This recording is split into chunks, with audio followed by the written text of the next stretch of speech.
Ryobi, not Ryobi, just launched the most powerful bucket top wet dry vacuum on the market, and today we're going to put it to the test. Let's go.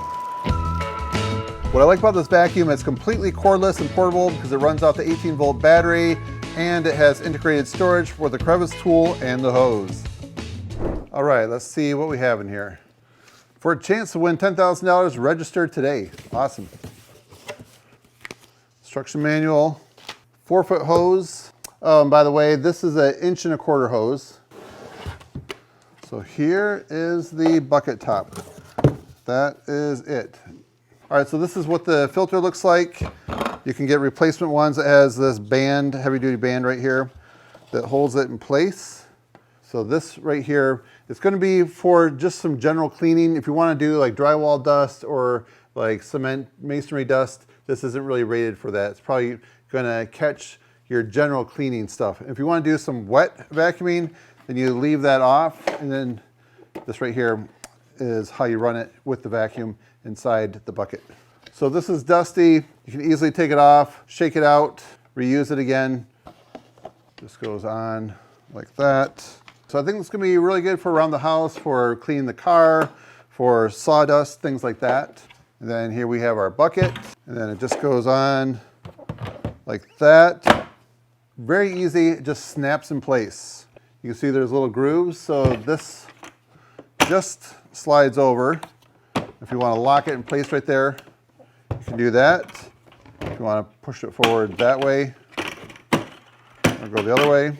And then right up top here, we have some onboard tool storage with this crevice tool right here. So that just locks in place like that. All right, so as I mentioned, the kit comes with a 4-amp-hour battery, but you can use any battery you want. If you want to put the big 12-amp-hour battery like this, check out the differences between these two. You can run that, but that's going to make it quite top heavy and doesn't really work quite as well, but you'll definitely get the runtime. So see how that 4-amp-hour just works real nice in there. So you can see right here, you can use the hose to use as a vacuum right there, or if you want to use it as a blower, then you put the hose right there. So right now I think we have it in the blower position. Yep.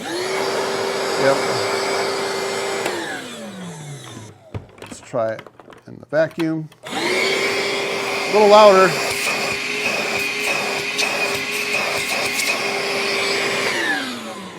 All right, let's try a little bit of sawdust here on my workbench.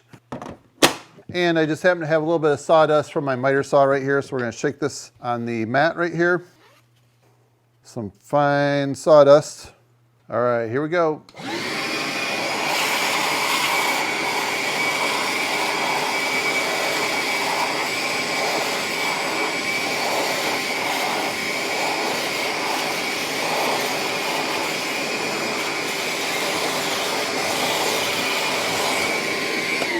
All right. You know, I remember one time I was at a job site and it was a long ways away from home, probably like 100 miles or so, and I wasn't returning back anytime soon. I need to leave the site clean, and I didn't have a vacuum with me. I remember on my lunch break going somewhere and stopping for like a really cheap vacuum. I found one for around 20 bucks, and as I'm trying to clean the carpet area where the mess was at with all the sawdust, it just blew all of it out the exhaust of this cheap vacuum. Is actually more like a handheld unit. So from that point, that's one of the things I look for, is just seeing like how the quality is of the vacuum and also if it emits anything afterwards. All right, so I have a decibel meter right here, and the way that I measure the decibels is you're going to place this at a distance where the sound is going to be commonly perceived. So I'm not going to put my head right up there to measure the decibels. I'm going to be back a little bit, maybe about a foot or so. So let's see what kind of measurements we get.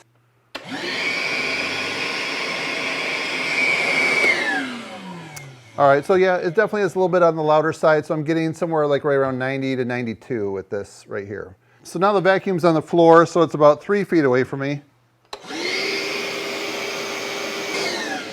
So there, I'm getting a reading of like 85 or so. So the best way I could describe the loudness of this, if you're trying to run this vacuum and have a conversation with someone, you're gonna have to shout. So now we're gonna put the sawdust on this table right here. We'll see how the blower works.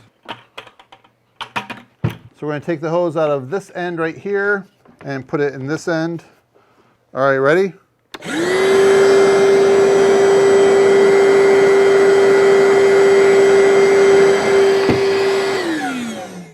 All right, I'd say that was very efficient. That was quick. All right, so now let's see if it fits on the 3.5 gallon bucket.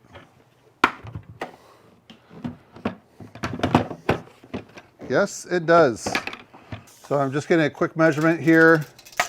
We are at about 10.5 inches, just under. And this right here is about 14.5 inches. So you can see how there's a little bit of wiggle room right there. But looking at this right here, you're at about 9 inches. So you have 1.5 inches of clearance. So if you want to go more portable, this is your option right here. And the handle works too. So yeah, this is your more portable option. All right, we're gonna do a little bit of car clean. I think this will be a good test. All right, so right here you can see there's some pea stone, like peat gravel. Pretty good size, so it's a little bit heavy, and sometimes this heavy stuff doesn't suck up very well in a vacuum. So this was from the winter, like wearing winter boots and stuff like that.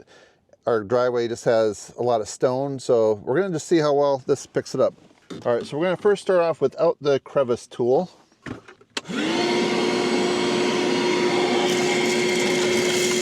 Now put the crevice tool on.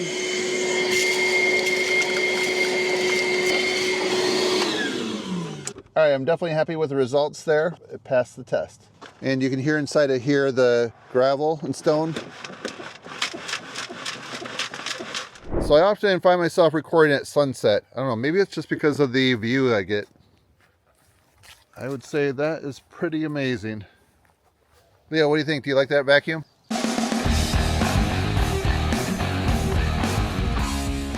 All right, we're gonna see how fast this can suck water. So we have 3 gallons of water here, and we're gonna put it in here. So first thing we have to do is take this cover off right here. So take that rubber band off. All right, so it looks like to me that this has a auto shut off. I didn't read through all the specs yet, but it looks like that moves up when it needs to shut off. I'll make sure this has a nice tight seal right there. So I'm gonna go ahead and time it with my stopwatch.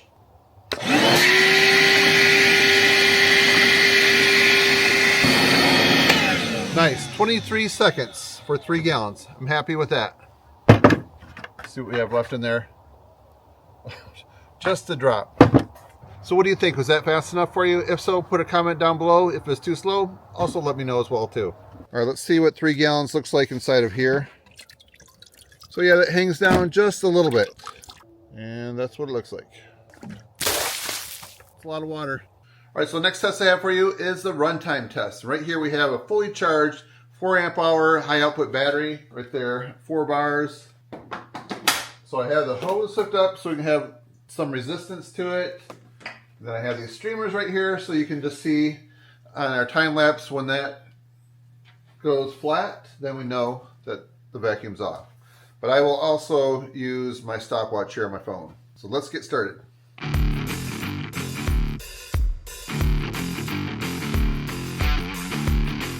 So I'm not sure how well you can see the clock in the time lapse, but this is the official runtime, 11 minutes, 47 seconds. Actually, I think I started this a few seconds late, so basically say 12 minutes of runtime on the 4 amp hour battery. So if you're looking at a couple other brands, like their nozzle ends, this one is by Rigid. This is like a long, deep crevice tool, I guess is what they call it. So if you're wondering if that fits, the answer is yes. And then if you're looking at some of the other Milwaukee air tips, like they have this claw right here, this will hook onto that as well. So for my vehicle, the claw type is what I like to go with. So when you're done with this, you empty the bucket, you want to store the hose. It can neatly go inside there. There's plenty of room for this. So I guess this is probably the easiest way I can see to store if you want to keep the hose on the outside. All right, now we're going to take a quick look at the specs. So right away it says it fits most 1.25 inch accessories, which I just showed you a minute ago. Powerful suction for wet and dry debris. Turn your Home Depot bucket into a wet dry vac. Also the 3.5 gallon, which is going to be my go-to for cleaning cars and wet projects. I'm going to go with this orange Home Depot Homer bucket. Has an integrated storage for crevice tool and hose. Blower port for increased versatility. Included filter bag protects vacuum motor from dry debris. The airflow up to 45 CFM. Sealed suction up to 32 IOW. The weight is 4.25 pounds. The sound level as low as 72.4 decibels. Has a filter bag. The hose size, 4 foot by 1.25 inches, capacity 5-gallon bucket compatible. And you can see right here, it has a 3-year warranty on it. If you've been keeping up with Ryobi over the last year, you'll see that they have over 300 OnePlus products now. All types of different things. Every week it seems like they're having a new product announcement, which is awesome. So this just arrived today. I'm really excited to test it out. This is a brand new product. I think this was announced either this week or last week. This is their new USB compact area light. It's 300 lumens. This will be great like for camping, around the house, or power outages. So you can get up to, I think I read 32 hours of runtime on this with that single USB battery right there. So if you want to see my video review on this, I'm actually going to just post a quick short video probably tomorrow, the next day. If you haven't subscribed to my channel yet, please do so by hitting, there it is down there, the subscribe button. If you want to see some other Ryobi tool reviews, I have a playlist right up here that you can check out. So that's it for now, friends. Thanks for watching. See you next time.